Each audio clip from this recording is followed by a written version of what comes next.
Hi there and welcome to winesearcher.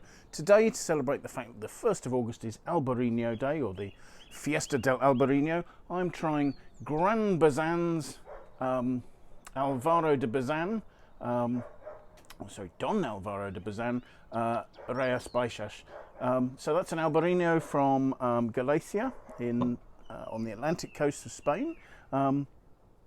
This comes from a plot within a vineyard, at the top of a vineyard, in the Val de Salnes, so the premium producing area of Rias Baixas, about a mile inland, top of the hill, so the free draining area there of these granitic soils that they have. Yields kept low, so I'm hoping premium fruit, and within the styles of Albarino that are made, you're finding increasingly that producers are trying to make more complex wines. Generally, Albarino is seen as a simple, fresh wine to drink, young and crisp, without any huge complexity. But this is a wine that has had a pre-fermentation cold maceration to take more flavour out of the skins for a few hours before fermentation starts, and then also once fermentation's completed, it's spent a couple of years aging on lees to fill it out and give it richness and fullness.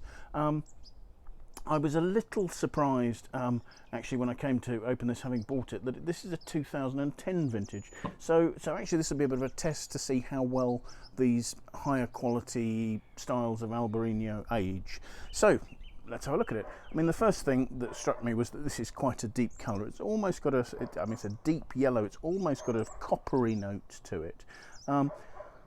Smelling it, there is a richness and a development, and people talk about Albarino as being a bit like Riesling, and this is starting to develop a little like Riesling. There are sort of notes of wax polish over a sort of a liminess inside there. But there's also a sort of a real aroma of salinity, and perhaps also some richness, almost peachy, apricot-y richness there. Tasting it.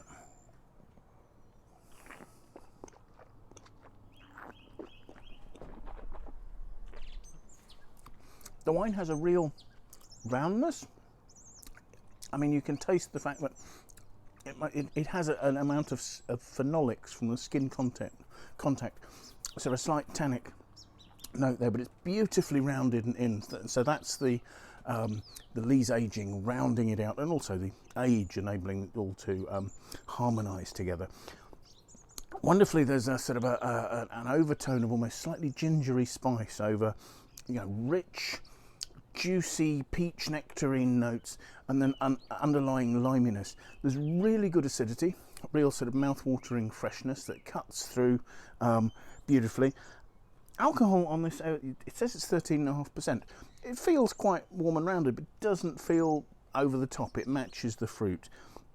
And the flavours, because of that lovely freshness, last, and you can feel a little bit of that liminess, a little bit of the spicy gingery note on there. So a nice sort of mid-weight wine, probably towards the end of its life. I mean, it's nicely together now. I don't think there's any benefit to aging it, but certainly it's held up very well, considering that this is, as I say, a 2010, so a 12-year-old wine. So happy Albarino Day, everybody. Bye now.